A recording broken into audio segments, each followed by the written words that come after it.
This is short and fairly simple. Well, actually, though, it's not so short, but there's a repetitive pattern. Okay, so this sutta concerns a different monk by the name of Puṇṇa. And according to the commentary background explanation, Puṇṇa had been a merchant from the west of India, from the region called Sunaparanta, which corresponds roughly to the area where today Mumbai or Bombay is located. And then he was a merchant, a traveling merchant, and so when he came to Savatthi, he heard the Buddha preach, and by hearing the Buddha's discourses, he decided to become a monk. Okay, so now Puṇṇa comes to the Buddha and requests the Buddha to give him what's called brief advice or brief instruction in order that he might go off into seclusion and meditate on it. Okay, so then the Buddha gives him the instruction that there are forms cognizable by the eye that are wished for, desired, agreeable, and likable, connected with sensual desire and provocative of lust. If a bhikkhu delights in them, welcomes them, and remains holding to them, then delight arises in him.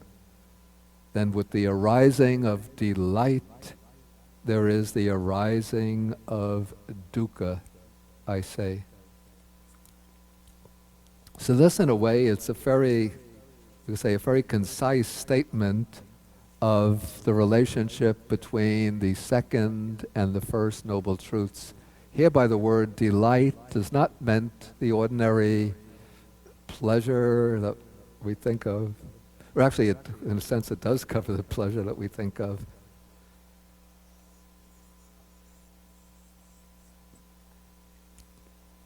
But nandi is or understood as the delight that is associated with craving. And so in the second noble truth, we have what is the second noble truth? It's that tanha, which is nandi raga sahagata. That is, it's craving that is connected with, associated with nandi, delight, and raga, lust or passion. So the way I would understand it, when one has craving for what one doesn't possess, that is raga. And when one sort of delights in the things that one does possess, that is nandi. And so underlying that delight, there is this clinging or holding to the objects of pleasure. Okay, so then the Buddha repeats this for each of the other five sense bases. And then he draws the conclusion with the arising of this delight. There is the arising of dukkha. So this is what covers the second and first noble truths. Then in the next passage, the Buddha covers, you could say, the third and fourth noble truths. So he says there are forms cognizable by the eye and so forth. If a bhikkhu does not delight in them, welcome them, and remain holding to them, delight ceases in him. With the cessation of delight, there is the cessation of dukkha, I say.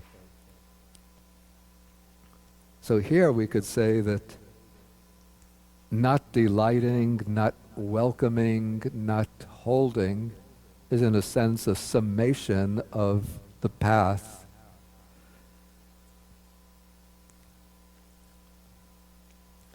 And then the seizing of delight well, let's say the ceasing of dukkha that occurs with the ceasing of, well, let's say, okay, when the path is brought to its consummation, then that delight that's accompanying the craving, that ceases.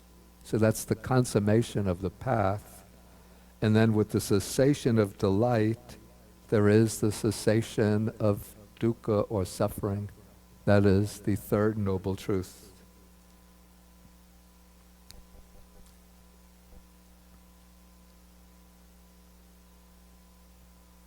Okay, then the Buddha, somehow he must have known of Puṇṇa's intention, because he asks, after I've given you this brief exhortation, where will you dwell?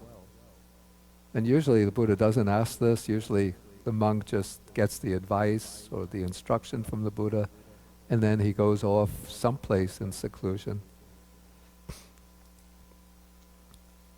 But now, in this case, Puṇṇa replies that now that you've given me this brief exhortation, I am going to dwell in the Puṇṇovāda country.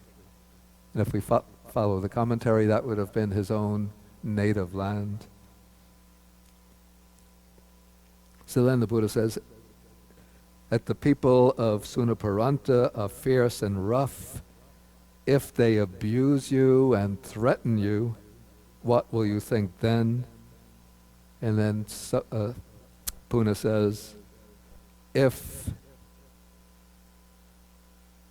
the people of Puṇṇovāda abuse and threaten me, then I shall think that these people are excellent, truly excellent, in that they do not give me a blow with the fist. Okay, then the questions continue in a series. Okay, if they give you a blow with the fist, what will you think? Then I'll think that they're truly excellent because they do not give me a blow with a clod. Back in ancient India, that would have been maybe the worst type of weapon that people had. Or a clod, or the next one is a stick. Well, actually it gets worse as we go on, and that they do not give me a blow with a knife.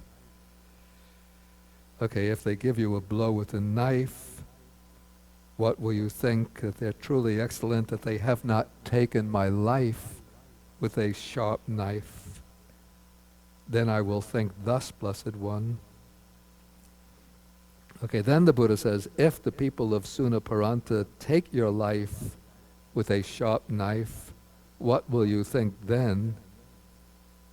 Okay, then Puṇṇa says, if they take my life with a sharp knife, then I will think that there have been disciples of the Blessed One who, being repelled, humiliated, and disgusted by the body and by life, have sought an assailant, somebody to take their life. But I have obtained this assailant without even seeking one. I shall think thus. Okay, then the Buddha commends him and says, good, Puṇṇa, possessing such self-control and peacefulness or gentleness, you will be able to dwell in the Puṇṇovāda country. Now you may go at your convenience. And when Puṇṇa makes that statement about the disciples of the Buddha who have sought an assailant, he may be referring to an incident that's referred to. It's a rather strange incident. It's mentioned in the Samyutta Nikaya in the discourses on mindfulness of breathing. And again, it's mentioned in the Vinaya under the rule against taking a human life. According to this account, the Buddha taught the monks the meditation which is called the meditation on the impure nature of the body, on the 32 or 31 parts of the body. Hair, what's in the body, the hairs of the head, nails, teeth, skin, and so forth, which is often recommended as the antidote to sensual desire. Okay, immediately after teaching that, the Buddha goes into retreat for, was it 2 weeks or 3 months? Okay, so the Buddha's in retreat, and then the monks are doing this meditation, apparently unguided, and then they become repelled by the body, and then some of them take each other's life. Well, they can't take each other's life because when one dies, but or they take the lives of other monks, or they seek somebody, there's somebody called a pseudo-ascetic who they persuade to take their life. And then at the end of the Buddha's retreat, he comes out and he looks at the Sangha and he sees so many monks are missing. And then he asks Ananda, where have all of those monks gone? Then Ananda explains to him what's taken place while the Buddha was on retreat. And then the Buddha says, well, in that case, I'll teach you another meditation subject, which is peaceful and excellent, and so forth. And then he teaches mindfulness of breathing. And I find that whole incident rather strange, because one would think, the Buddha, as a master, one who knows the minds of others, would know the minds of the people that he's teaching, would know that if I'm going to teach them this mindfulness on the parts of the body, then I should be around to guide them if they encounter problems. And not only this in the sutta, the Buddha's in retreat, but then the question comes to my mind, where is Sariputta? Where's Moggallana? Where's Ananda? Where's Mahakachayana, Anuruddha? It seems like just a bunch of novices have been taught this meditation subject, and no senior monks are around. So it's rather strange. In any case, that is what happened, that the monks, some monks took the life of other monks, and then they had other monks take their life, and then some went to this outside ascetic and asked him to take their lives, and that led up to the Buddha proclaiming this rule and teaching mindfulness of breathing as a meditation subject. Okay, so then Puṇṇa, after paying homage to the Buddha, he gets up and he takes his belongings and he goes off to the Suna Paranta country. And then during the first rains retreat that he spends there, it says that he established 500 male lay followers and 500 women lay followers in the practice. And he himself realized the three, I would call the three vijas, the three clear knowledges or higher knowledges. So at the time he left, certainly he wasn't yet an arhat, but within this period, he realized first the recollection of his own past lives. Then he developed the divine eye by which he could see other beings passing away and taking rebirth. And finally he realized the destruction of the asavas, the attainment of full liberation. And then this sutta just tells us on a later occasion the Venerable Puṇṇa attained final Nibbana. But again, this sutta has a parallel in the Samyutta Nikaya, which says that during that same rains retreat, the Venerable Puṇṇa attained parinibbana, attained final Nibbana. So sometimes you could see that in the course of oral transmission of a text amongst different reciters, sometimes little differences come in.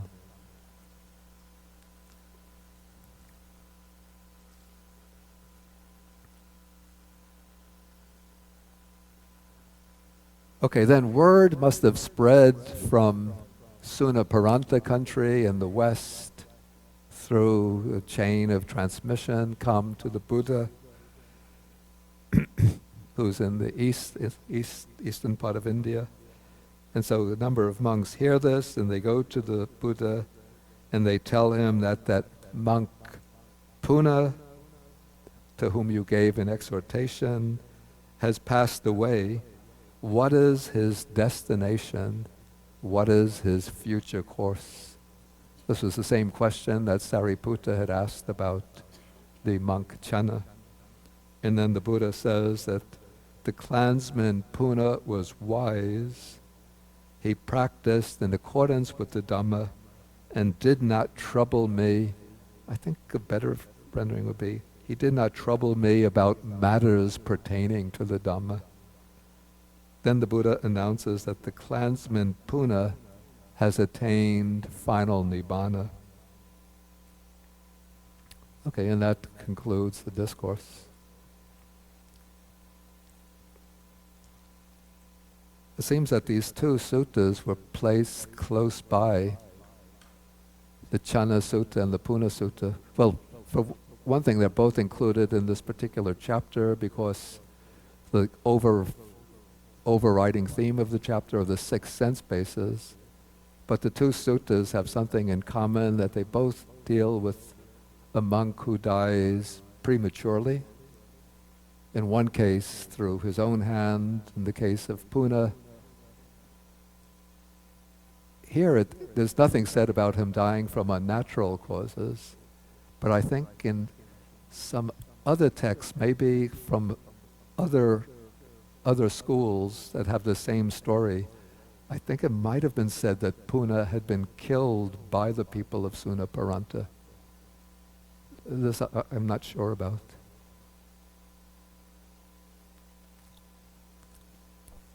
Okay, any questions now about this sutta? The sutta is self-explanatory.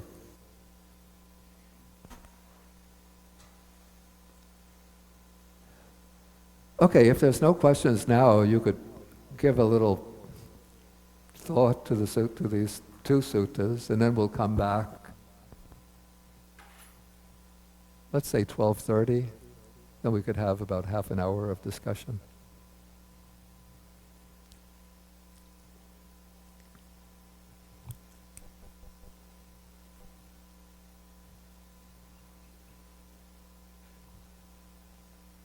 Okay, so we end with the sharing of the merits. So we share the merits with the Dhamma protecting devas, the nagas or the dragon spirits, the bhutas, the fierce spirits, asking them to protect the Dhamma, to protect the world, to protect ourselves. Akasata chabhumata Deva naga mahidika punyantang anumoditva chirang rakantu sasanang akasata chabhumata Deva naga mahidika punyantang anumoditva chirang rakantu desanang akasata chabhumata Deva naga mahidika punyantang anumoditva chirang rakantu mang parang etavatacham hehi sampadang punya sampadang sabbe devanumodantu sabbasampati siddhya etavatacham hehi sampadang punya sampadang sabbe bhutanumodantu Sabbasampati siddhya etavatacham hehi sampadang punya sampadang sabbe satanumodantu sabbasampati siddhya bhavagupadaya avichihetato etantare satakayupapanna rupya rupicha sanya sanino dukkha pamuchantu pusantu nibbutting.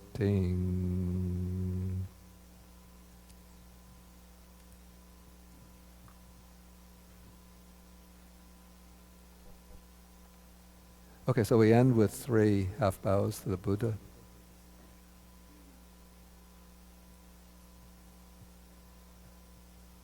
Couldn't find the chime this morning. Anyway, it doesn't matter. Okay, 1, 2, 3.